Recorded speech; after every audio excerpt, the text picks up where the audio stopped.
लक्ष लक्ष परिवार आसी जाइए खुशी खबर एणिकी एबे रोग हेले आउ चिंता करने को पड़ो नहीं। असुस्थ हेले भल डाक्तरखाना रे चिकित्सा हेबे आउ गरीब और साधारण लोकों घर हेबो आलोकित। एप्रिल पहला रु आयुष्मान भारत प्रधानमंत्री जन आरोग्य योजना लागू हेबाकू जाउछि। माने योजनार शुभारंभ हेबो नुआ योजना।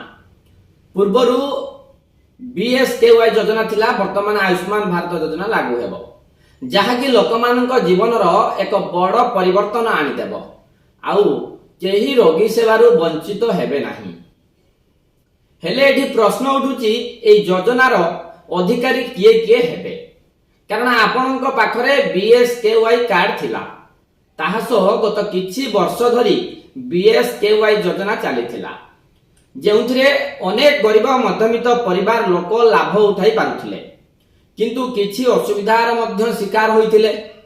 केउ डाक्तरखाना चिकित्सा देउथिला तो आउ केउठी से सुविधा मिलु नथिला, केउठी अयोग्य हिताधिकारी यार फुल फायदा उठाउथिले।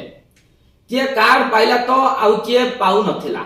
तबे नुआ योजना से समस्या को समाधान करि परिबो कि?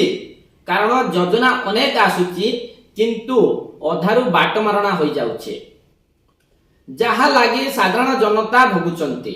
आउ समस्तंक मनरे गोटे आलोचना चलीछि जे बीएसकेवाई आउ पीएमजेएवाई योजना भितरे सेमानकु कोउटा बेसी लाभवान देबो, कारण पूर्वरु ओडिसावासी बीएसकेवाई रो फायदा बा बेनिफिट पाई पारुथले किंतु पीएमजेएवाई रो फायदा पाई नथिले। वर्तमान ता हबाकू जाउछि कार्यकारी। एप्रिल 1 रु आयुष्मान भारत प्रधानमंत्री जन आरोग्य योजना एवं गोपबंधु जन आरोग्य योजना मिसी एक संयुक्त योजना भावरे ओडिसा रे आरंभ हेबाकू जाउछि। आउ ए योजना रे ओडिसा रो पाखापाखी 3.5 कोटी लोक एथिरे लाभ पाई पारिबे।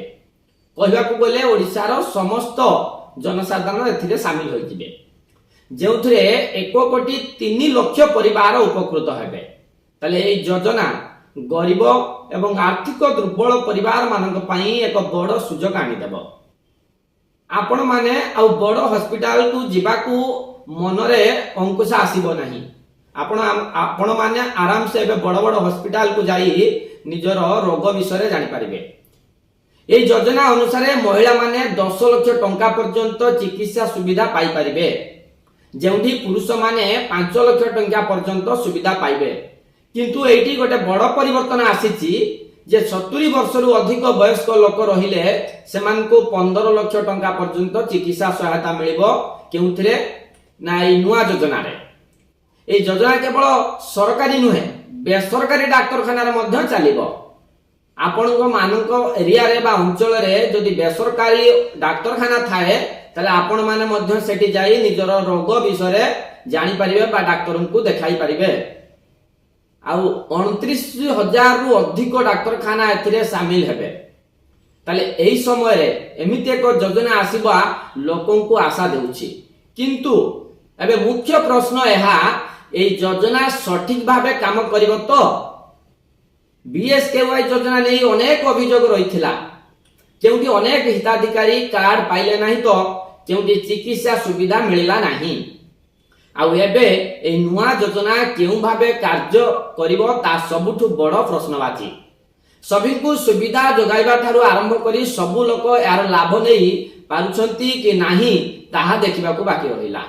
जदि ए योजना ठीक भाबरे काम करे ताले लक्ष लक्ष लोकंक जीवन रक्षा होई पारिबो एवं स्वास्थ्य क्षेत्र रे एक बड़ परिवर्तन आनिबो ओडिसा। आउ यहाको जदि सुचार भावे तुलाई पारुछंती नुआ सरकार बा मोहन सरकार ताले बीएसकेवाई कार्ड को टक्कर दे पारिबो। आ लोक माने बीएसकेवाई कार्ड को भूली धीरे धीरे आयुष्मान भारत योजना कार्ड को अपनाइबे। रोजी नमस्कार।